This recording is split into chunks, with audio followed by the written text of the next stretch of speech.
BC 15's Morgan Wolfe. Let's go to Morgan now. Well, police have been out here for over 2 hours now investigating what they are now calling an attempted homicide outside of this apartment complex off of Kennedy Road at the Ridgecrest Apartments. If you're just joining in right now, there's a homicide investigation happening in Stoughton off of Phelan Street. The snow is starting to pile on. We'll give you a look here. We're at about 2 inches right now in Janesville, and it's only going to continue. Now, the roads, as I mentioned, they're getting a little slick, but luckily, we have seen city plows going across Main Street here all night. Do you ever find yourself taking multiple photos or videos until you get that perfect one that you want to post to Instagram? Well, doctors say that's a hidden form of anxiety, and it's affecting more than just teens. The police just asked us to move back because they are concerned about our safety here. And I don't know, you guys, this is pretty tempting. So if you don't see me back in the newsroom, you'll know where to find me.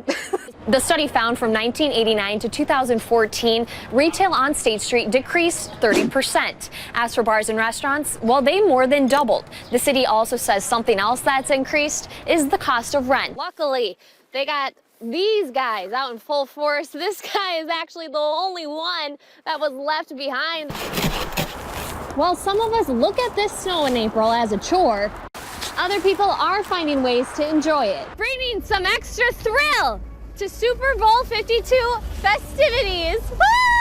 This is something you don't want to confuse with a Shamrock Shake. Sonic believes America is ready to wash down their burgers with some frozen pickle juice. Oh, it's heavy.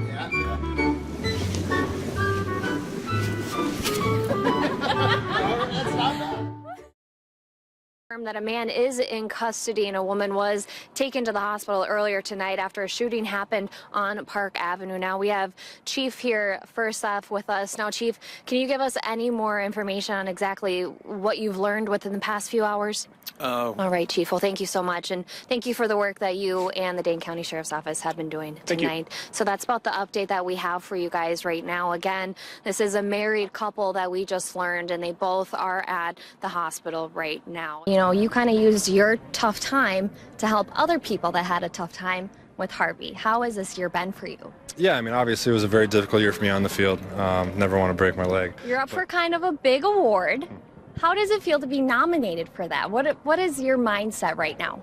Oh, it's extremely, humbling. Pull-ups and air squats. Okay, I can't do pull-ups, so 14 pounds I'm wearing right now.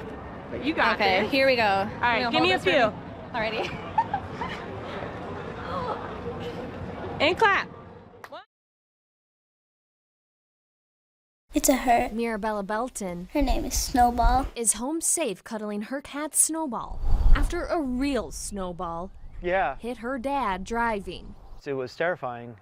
You're driving 55 and this happens. Mike Belton was driving on Highway 33 when a chunk of snow covering ice flew off a car coming the other direction. Less than a second, it was sitting in our lap. And crashed through his windshield. The ice was large enough that it went from the bumper all the way up. There's actually a piece of the front end wound up coming in through the windshield. It wound up in the passenger seat. Since I know that these are built really well, it's really shocking to see just how much damage a piece of ice can do to a vehicle. And there's still a nice big chunk of ice all through here. So this is what hit my daughter, and she took some minor cuts to the face, but a good old Wisconsin girl, tough. 7-year-old Mirabella is doing fine despite some cuts.